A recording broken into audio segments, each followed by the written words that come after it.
Welcome back to our channel, Set Sail with Grace Harbor.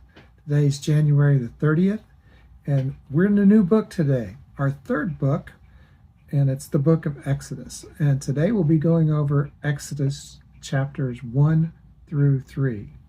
And just to help us get a handle on Exodus, let's go through a few things that will help us build a framework. So in Exodus, we have three major segments.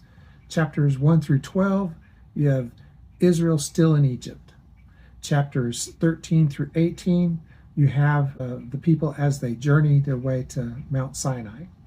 And in chapters 19 through 40, they're camped at Mount Sinai. There are many, many stories and events in the book of Exodus, but there's four major ones that we can get a handle on. The Passover, the Red Sea crossing, the law, and the tabernacle. All these provide us a framework for the entire book of Exodus. And then today, in chapter 1, the outlines that are there is, Israel has greatly multiplied as a nation for 400 plus years in the land of Egypt. Joseph has now become a distant memory. It said that the new Pharaoh came about, and he didn't know Joseph because this affliction started.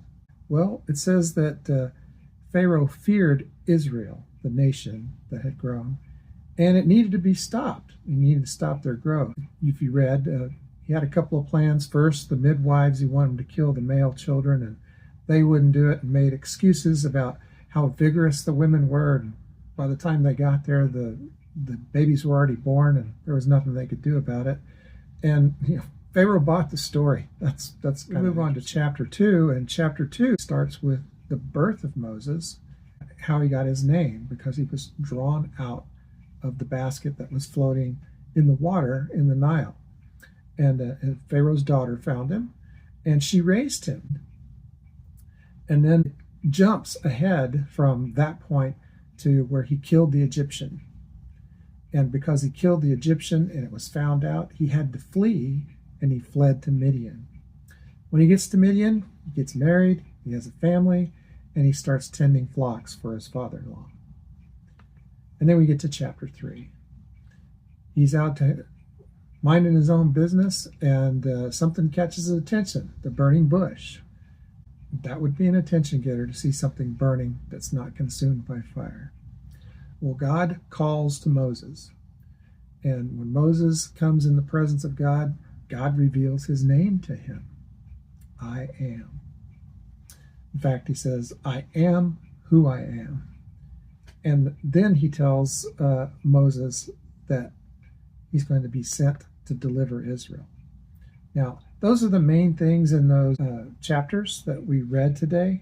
But the key thing for me was in chapter 3, verse 14, when he says, I am who I am. Now, I am it refers to God's self-revealed name, signifying his eternal, self-existent nature. I didn't make that up. I looked it up. But we see that confirmed and testified to in Genesis 1:1 and in John 1:1 through 3. Go back and read those, and you'll see how he has existed, always existed, and is the God of the universe, all of those things. And we start seeing this back in chapter 2, verse 24, where I am says, I heard the groaning of the people in Israel. I remembered my covenant with Abraham, Isaac, and Jacob. I saw the sons of Israel, and I took notice. So in chapter 3, verse 6, he begins to tell Moses, I'm the God of your fathers. I have seen the afflictions of my people. I'm aware of their suffering, and I've come to deliver them from Egypt to a land flowing with milk and honey. Their cries have come to me, and I've seen their oppression. And I'll send you, Moses, to Pharaoh, and you will bring them out.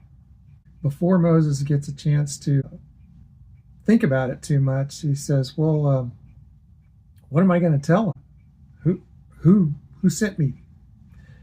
he says, tell them the Lord, the God of your fathers, Abraham, Isaac, and Jacob, has sent you. I am is my name forever and to all generations. And he says, I am will bring them out of Egypt.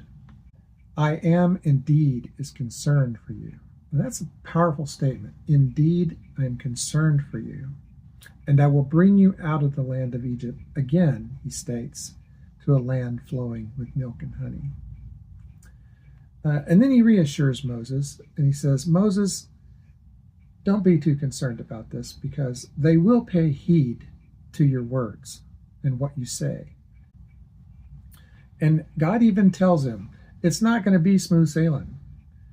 I know the king of Egypt will not permit you to leave unless it's under compulsion. So I will stretch out my hand on Egypt and on Pharaoh, and culminating with the Passover. And then he will grant his people favor with the Egyptians, and on their way out, they'll plunder them.